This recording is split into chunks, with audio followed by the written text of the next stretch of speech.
Tetris, and you're watching the Evercade Effect.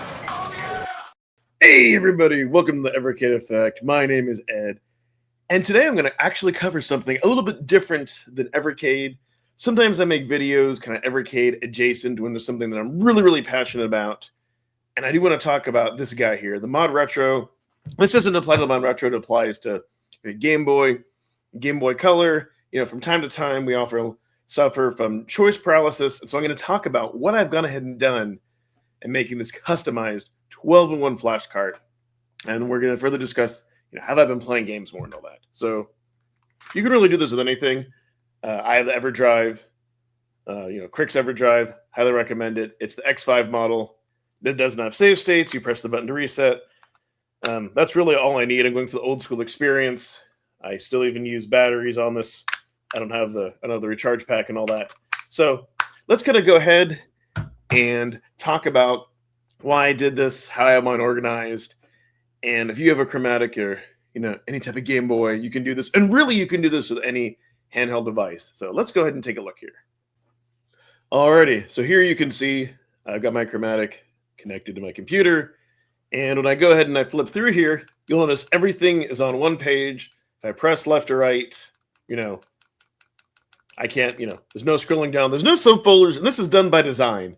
So really, I've found that if you go ahead and you have all your games on one screen, kind of much, let's say, like an Evercade collection, where you've got a cart, you've got your collection there. In this case, I have it customized. I can see all the games that are there. I'm not going to have choice paralysis. Nothing is hidden under subfolders. And 12 is the maximum that you can fit on the screen, at least with the Crick's EverDrive. Depending on what you're using, maybe more or less, but the idea is you only have the number of games that are here on the screen.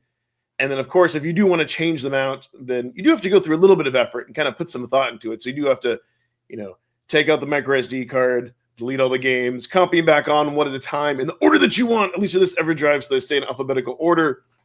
And then once you do that, here you have all your games. And this has changed quite a bit.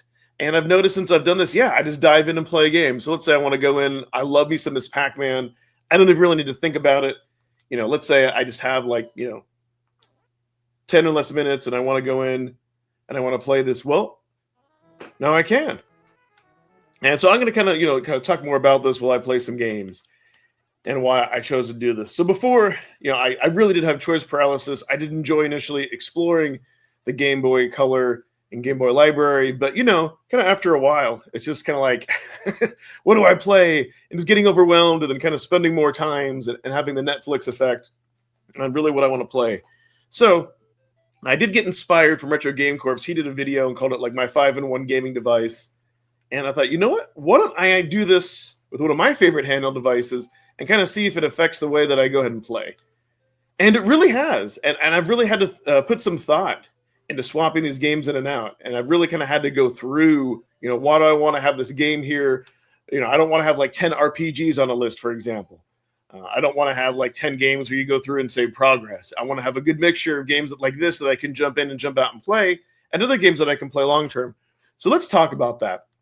So Bionic Commando, oh my God, this version, if you haven't played it, is really good, completely different from the NES version, different from the arcade version. Still some similarities, but it's kind of its own game. And you do have file saves and all that. So let's go ahead and go in here if it'll let me. And it's kind of one of those games where if I want to go through and I want to feel like I'm going to get some stuff done, I want to accomplish some things, but I don't want to have to play for hours at a time. So this is if I'm in the mood for I love a really good kind of platformer that I'm going to need to go in. I'm going to need to make some progress. It's not just like jumping in and playing Pac-Man for 5 or 10 minutes, but I want to get some stuff done. So that's why this is here.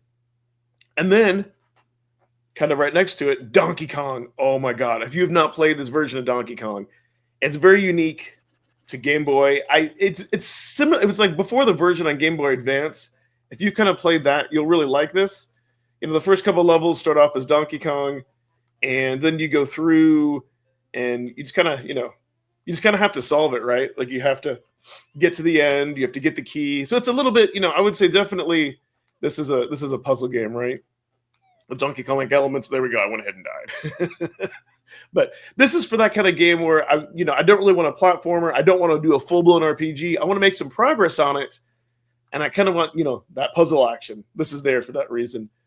Dr. Mario. So particularly this version of Dr. Mario that I have, it's been modified where it's been patched and colorized. So this, just like the Nintendo version, maybe even better graphics, but on Game Boy you can actually see the different viruses, right?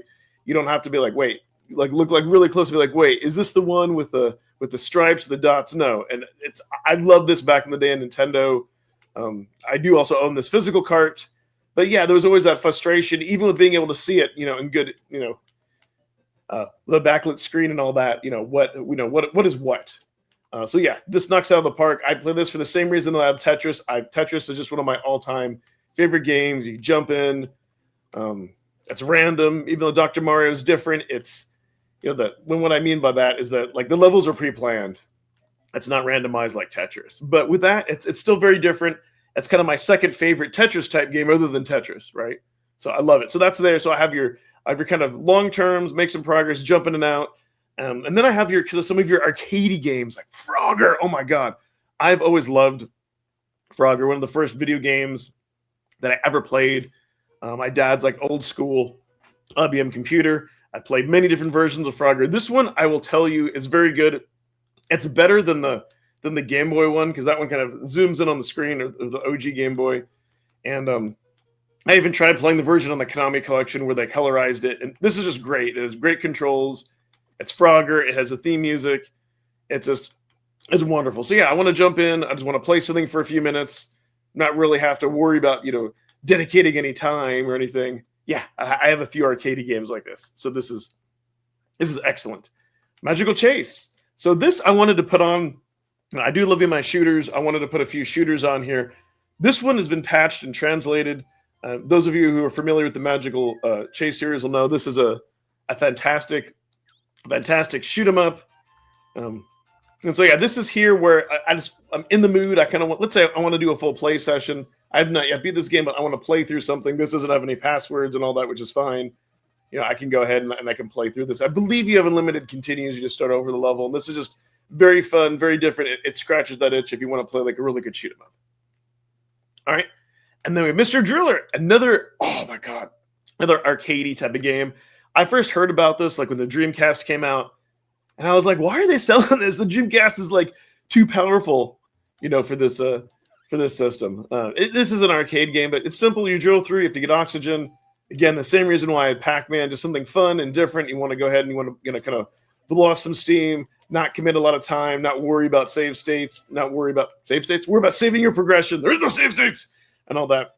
Which, by the way, you can get the X7 if you really want that type of thing. For me, though, I wanted to experience the feel of a Game Boy with modern inconveniences, but I didn't want it just to feel like, an average emulation device. So yeah, that's why this is on here. And the next Pac-Man, which I played earlier, who doesn't love Pac-Man? I love Pac-Man. I'm a Pac-Man fanatic. I do love to jump. And the color version is very good. The OG Game Boy version I still like. And then who doesn't like Parodius? Oh my God. So this is the European version. It never made it to the United States, meaning it's translated into English. You can also play the Japanese version if you don't care about that sort of thing. But yeah, this game actually it makes fun of Gradius and all that. So if you love Gradius and you love that series and you want to have this version to play, yeah, this is great. And with this Game Boy palette here, it looks fantastic. Yeah, I actually like this better than the OG version of Gradius that's for Game Boy, because it kind of runs at 30 frames a second. And yeah, so I really love this. I've traded out different types of shooters. I'm always going to have at least 2 shoot 'em ups on here, maybe more or less, kind of depending on the mood that I'm in. I've had R-Type. So Pokemon, right? So Pokemon is on here. I only wanted to have one RPG at a time. And previous, I did have Zelda. I'd beaten that back in the day. I started playing it. I'm like, you know what? Do I really still want to play this again? It's a worthy of another playthrough. It's a fantastic game, but I've never really gotten into Pokemon. So I did some research, and I started with Pokemon Yellow. And I just wanted to see what all the fuss was about. So yeah, I want to go in. I want to play an RPG. I want to, I can save my game at any time. It's something if I, we're on a plane, wanted to devote hours to it. Here you go. So there's my one RPG. Honorable mentions, I should also mention like Final Fantasy Adventure. That's another one I'll put on there. Final Fantasy 2.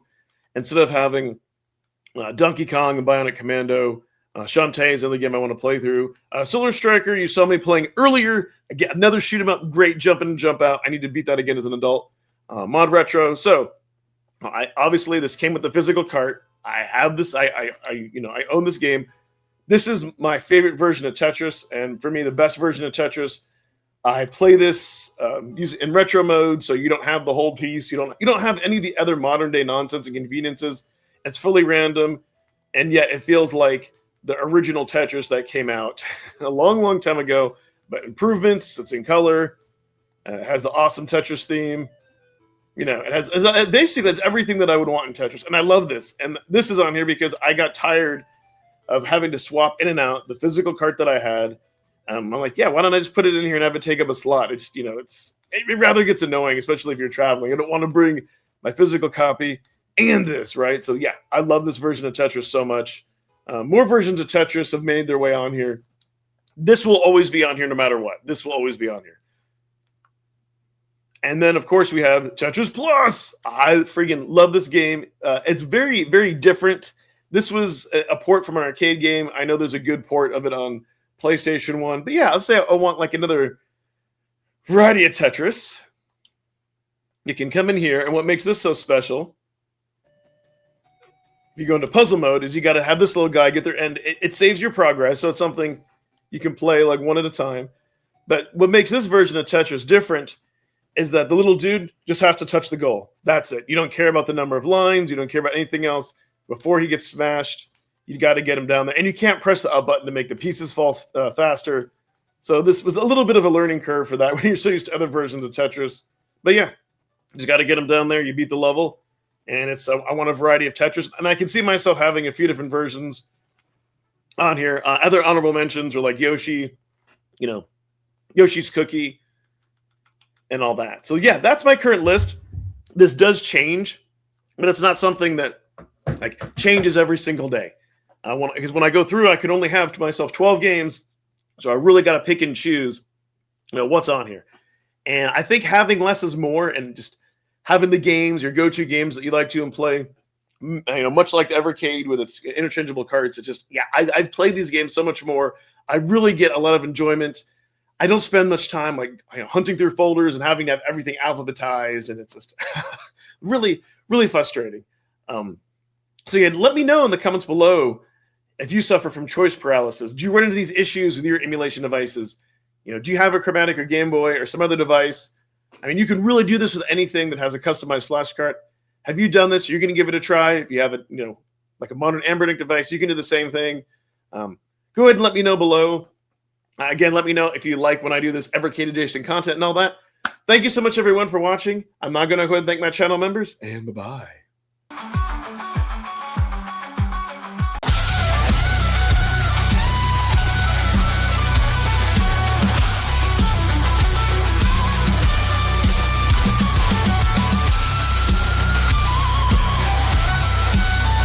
Thanks, Crashline, Immortal Sojourn, Amber Cummings, Joe Whitlush, Alex Groot.